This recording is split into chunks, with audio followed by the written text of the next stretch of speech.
শনিবার ভোরে ভারতের ৩টি ক্ষেপণাস্ত্র হামলা প্রতিহত করার দাবি করেছে পাকিস্তান। নয়াদিল্লির এই হামলার লক্ষ্য ছিল ইসলামাবাদ সংলগ্ন একটি বিমান ঘাঁটি সহ আরও 2টি ঘাঁটি। তবে প্রতিটি ক্ষেত্রে পাকিস্তানের বিমান প্রতিরক্ষা ব্যবস্থা সক্রিয় ছিল জানিয়েছেন সেনাবাহিনীর মুখপাত্র। এদিকে ভারত পাকিস্তানের মধ্যে যত দ্রুত সম্ভব পরিস্থিতি শান্ত চান মার্কিন প্রেসিডেন্ট ডোনাল্ড ট্রাম্প। ভয়ঙ্কর হয়ে উঠেছে ভারত পাকিস্তান সীমান্ত। ড্রোন, ক্ষেপণাস্ত্র, গুলি, মর্টারের হামলা, পাল্টা হামলায় রণদুর্গ দুই সীমান্ত।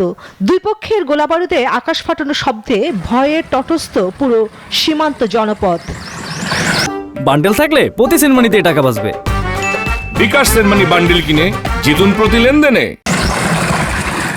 রাওয়ালপিন্ডির নূর খান বিমান ঘাঁটি, শারকোটের রফিকি বিমান ঘাঁটি এবং চকওয়ারের মোরাইত ঘাঁটিতে পাকিস্তানের বিমান বাহিনীর 3টি ঘাঁটি লক্ষ্য করে শনিবার ভোরে মিসাইল হামলা চালিয়েছে ভারত। সে সময় নিজেদের অত্যন্ত গুরুত্বপূর্ণ নূর খান ঘাঁটির হামলা প্রতিহত করার দাবি করেছে পাকিস্তান।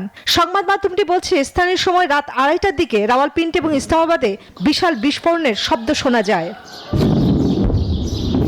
ভারতের 3টি ক্ষেপণাস্ত্র হামলা প্রতিহত করার দাবি করেছে পাকিস্তান।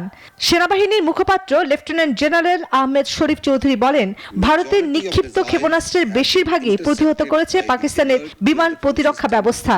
দেশটির জনগণকে আশ্বস্ত করতে চান সশস্ত্র বাহিনী সম্পূর্ণ প্রস্তুত এবং প্রতিরোধে সক্ষম। ভারতের আক্রমণে বেশিরভাগ ক্ষেপণাস্ত্র প্রতিহত করা হয়েছে।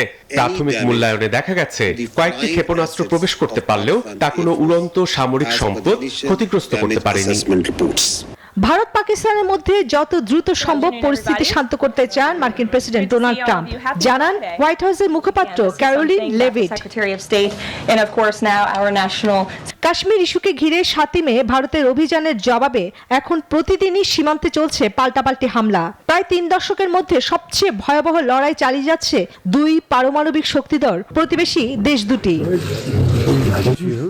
চন্দ্রানী চন্দ্রা, নিউজ 24।